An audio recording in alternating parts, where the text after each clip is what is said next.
परिवर्तन बहुत दिनों से बीजेपी है, इसीलिए कांग्रेस को भी मौका मिलना चाहिए। हर चीज कर रही है चीज का बीजेपी। विकास कर रही है बीजेपी।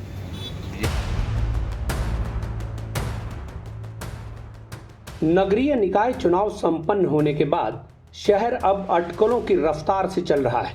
चाय पान की दुकान से लेकर खेत खलिहानों तक अपनी अपनी पार्टी के प्रत्याशियों को जिताने की चर्चा हो रही है। हर दल के समर्थक जीत का दावा कर रहे हैं। सबने अपनी पार्टी को जिताने के लिए अपने तर्क गढ़ रखे हैं। भाजपा के अपने दावे हैं तो कांग्रेस और आम आदमी पार्टी के अपने दावे। आज के वीडियो में हम इन्हीं तर्कों और दावों की चर्चा करेंगे। भाजपा ने अपनी जीत के लिए जो तर्क रखे हैं, आप उन पर गौर कीजिए। भाजपाइयों का तर्क है कि पार्टी के वोट साइलेंट हैं और मोदी के लाभार्थी भाजपा के अलावा किसी को वोट नहीं दे सकते, इसलिए एक बड़े तबके का वोट सीधे भाजपा में जा रहा है। मतलब यह तो साफ है कि भाजपा निकाय चुनाव भी मोदी के भरोसे लड़ रही है और स्थानीय नेता प्रभावहीन हो चुके हैं। लेकिन सवाल यह उठता है कि लाभार्थियों का बड़ा वर्ग ग्रामीण क्षेत्रों में मौजूद है। इसके बावजूद पंचायत चुनावों में भाजपा समर्थित उम्मीदवारों की दुर्गति हो गई। इससे यह तो साफ है कि निकाय चुनाव में लाभार्थी कोई फैक्टर नहीं है। दूसरा तर्क यह दिया जा रहा है कि भाजपा के पक्ष में महाराजा पुष्पराज सिंह ने चुनाव प्रचार किया, जिसके कारण मुस्लिम वोटों पर सेंध लगी और कई मुस्लिम वोट टूटकर भाजपा में चले गए। हालांकि यह तर्क भी उतना कारगर नहीं दिखता। महाराजा पुष्पराज सिंह का मुस्लिम कम्युनिटी पर इतना प्रभाव होता तो वे खुद आज रीवा का नेतृत्व कर रहे होते। आज भी लोगों को यह नहीं पता कि महाराजा साहब किस पार्टी में। तीसरा सबसे बड़ा तर्क ब्राह्मण वोटों को लेकर सामने आया है।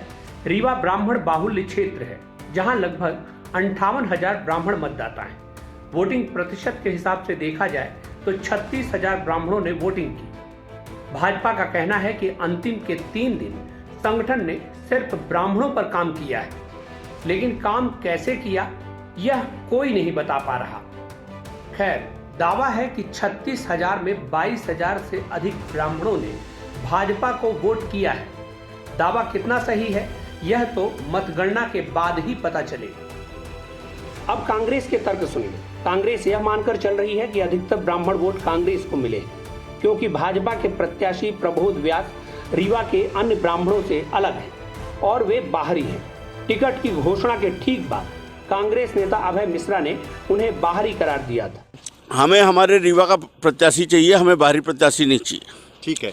इसके जवाब में भाजपा ने अखबारों में लेख लिखवाकर प्रबोध को खानदानी तिवारी बताया। प्रबोध के बाहरी होने के दावे का ब्राह्मण मतदाताओं पर कितना असर हुआ यह मतगणना के बाद ही पता चल पाएगा। कांग्रेस का दूसरा दावा यह है कि वैश्यों का एक बड़ा तबका टूटकर कांग्रेस में आया है और पूर्व महापौर वीरेंद्र गुप्ता ने इसमें बड़ी भूमिका अदा की।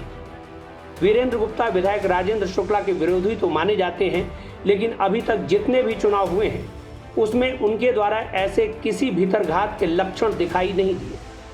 हो सकता है कि कांग्रेस ने यह अफवाह जानबूझकर उड़ाई हो ताकि वोटरों में भ्रम पैदा किया जा सके।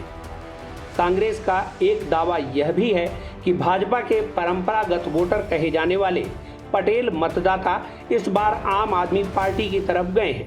बताया जा रहा है कि भाजपा जिलाध्यक्ष अजय सिंह के परिवार ने आम आदमी पार्टी को वोट किया है।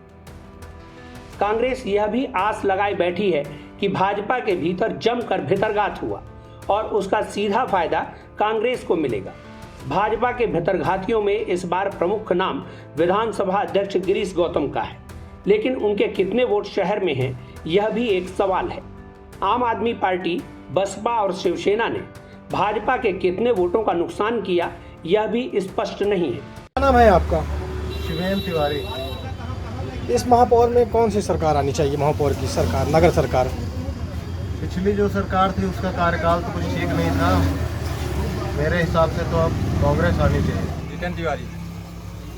ये कौन सी पार्टी आनी चाहिए महापौरी में? महापौरी में तो कांग्रेस आनी चाहिए। क्यों कांग्रेस आनी चाहिए? क्योंकि बीजेपी बहुत दिन से राज कर रही है, अब कांग्रेस को भी मौका मिलना चाहिए। बहरहाल किसके तर्क कितने खरे उतरे यह तो 20 जुलाई को ही पता चलेगा। लेकिन इन तर्कों पर आपकी क्या राय है हमें कमेंट बॉक्स में जरूर बताएं। और चैनल को सब्सक्राइब कर बेल आइकॉन दबाएं ताकि हमारे अपडेट्स आपको मिलते रहें।